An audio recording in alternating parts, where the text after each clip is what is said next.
You mentioned a nonprofit. Can we talk a little bit about what the nonprofits that you've worked for in the past are, maybe some current ones, and what your interests are in? Sure. In that? So I'm a huge animal lover. Oh. I mean, you We see your pup over go there. to my social media. I have my little French bulldog, Howlin' Harvey. Fun fact: Howlin' Harvey came by his name because he sings. Oh yeah. So he comes by it honestly. He loves to sing. Right. So I have Howlin' Harvey. I also have 2 Siamese cats that I rescued about 10 years ago. Are they the bald ones? No. No. Those okay. are Sphinx cats. Oh, okay.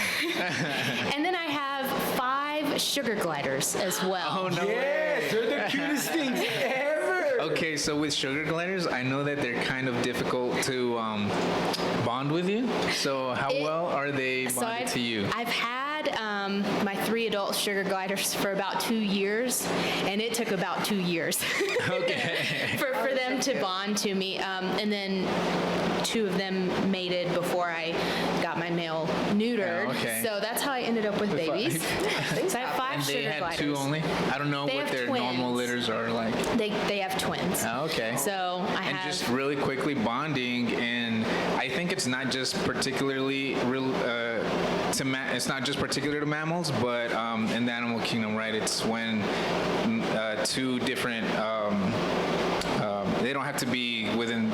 They're usually within the same species, but don't have to be like a special connection that you grow with, like trust, right? Right. It's a lot about trust with the exotic animals. So the adult sugar gliders that I had, they were actually rescues. They were older when I got them, so they did not have that imperative bonding period. They were very timid. They were very scared. I mean, obviously, they were very scared. So it took. You good? Yeah. That one, right? So it took about 2 years of getting them to trust me, and they're a lot of fun. Of course, most of the time when they're awake, I'm asleep. Yeah. So they're very independent little creatures, but when they do come out, they all have a personality. They're very smart. They know their names. So that was a little tangent. I'm an animal lover. Okay, I love animals. I have always, as long as I can remember, by the time I could make my own decisions, even if they were bad decisions, I was like bringing home pets. Right. And then my mom would be like, "Where did this cat come from?" Definitely. So I always loved animals. And so when I decided to leave journalism, at the time I was working at a TV station, and every Tuesday, the Humane Society where I worked would bring in a pet for Pet Tuesday and try to get this pet adopted on TV. And that was my favorite day of work.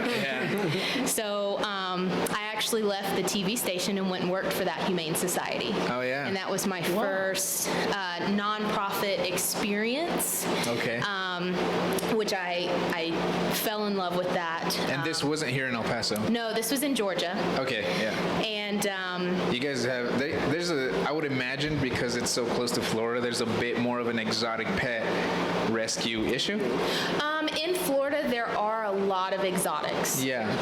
Where I was at in Georgia, the Humane Society that I worked at, we actually didn't deal with exotics. Okay. We dealt with like a very limited, it was mostly dogs, cats. We had bunnies, we had hamsters, we had rats at one point in time.